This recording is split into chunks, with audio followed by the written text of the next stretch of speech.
Guys, it's Roadside RC Troy James. and James. We are here today. We are looking at the Temper Gen 2 from Horizon Hobbies, ECX branded Temper Gen 2. Really cool looking crawler. Really is a good looking vehicle. I think in my local hobby store it's like $145, $150, something in that range. But I see them all the time on eBay with like a damaged box or like open box or something like that, and there are less. So we picked this up for almost half, a little bit over half of what that brand new price is, kind of just because it was cheap enough and the thing looks super cool. So let's get this unboxed. James, do you want to pull the lid off of it? Okay. Ooh, pull. All right, check it out. So we actually got the blue model, did that on purpose. Okay, so we've noticed that the battery compartment, very small. However, there might be a way to modify that to get our 2S LiPos in there. These 6 little batteries sticking up and going out. Yeah, super odd shaped little nickel battery that's in there. So we'll have to deal with that piece. So other things we notice, flex out of the box. The flex is okay. It's not as much as I would expect from like a comp crawler, but that's actually probably due to its limiting of the shock as it sits right now. And the shock actually does come with multiple shock mounting spots, both front and rear. If you are thinking about getting one of these, it does have a ESC and receiver in one combination unit, which is very appropriate for the price point, but it does leave a little bit from an upgrade standpoint of, if you ever needed to replace that, you're going to not be replacing just the ESC, you're going to be replacing the ESC, receiver, and controller all in one. The servo is a plastic horn, plastic gear that is not going to live a long life, especially depending on how you have your endpoint set. Steering is not super great. The good news about this though is that servo is a standard, it looks like a standard 3-wire. Since this is a standard 3-wire, we should be able to put any other standard servo that we may have laying around in its place. Tires overall, they feel pretty good. Yeah. This rubber compound on them actually feels very soft. It sounds like they come vented. You got some holes in the tires probably. It's a good point, James. A lot of times we like to vent the tires themselves. Sounds like we have holes in the wheels. The battery's been charged. We put it on the charger earlier that is supplied with the vehicle. So let's get it powered up. Let's give it a shot. Let's try to run it.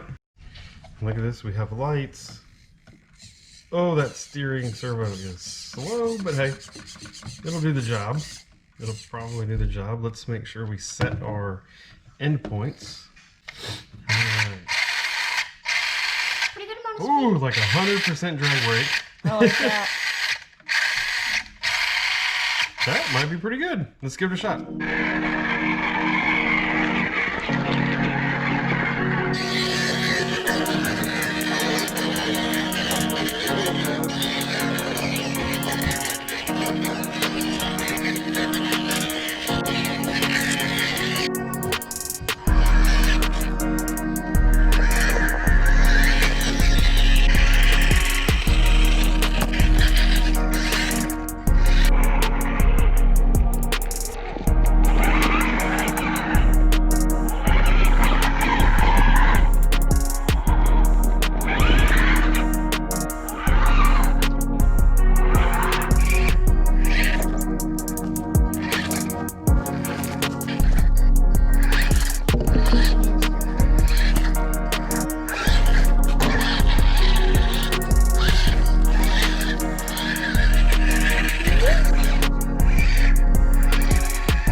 So initial thoughts, just took it out. The boys and I, everybody drove it.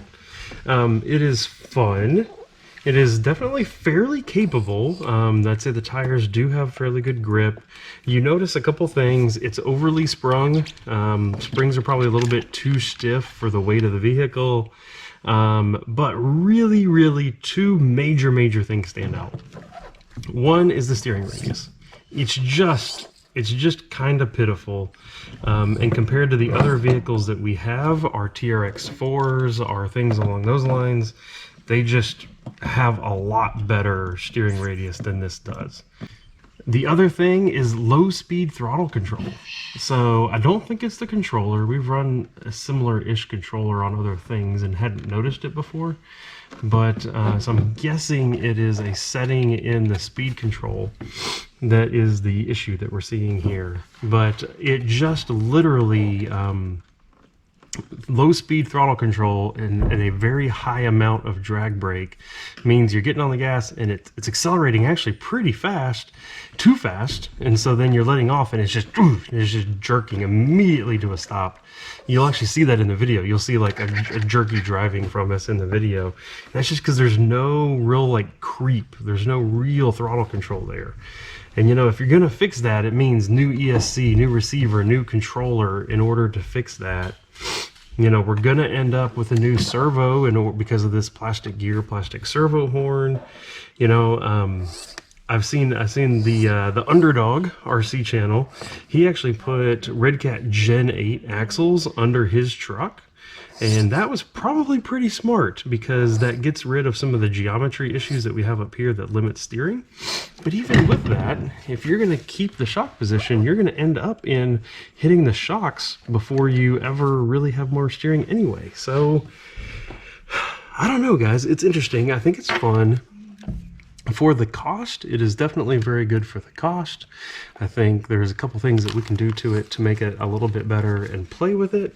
Anyway, there's a couple things that we're probably going to do to this truck, definitely in order to make it better. Look out for some more videos coming from us related to us running it, modifying it, trying some different tires on it, some of that kind of stuff. We're probably going to throw one of our Zooske servos at it to give it that upgraded steering there. Probably gonna do some things like that. So, hey, watch out for those videos coming. In the meantime, come over here, check out some other things that we have going on, whether it's other crawling videos, some trips that we recently been on, some racing, some bashing, drifting, something like that. Come over there, check that out, and we will see you guys next time. Thank you. Bye.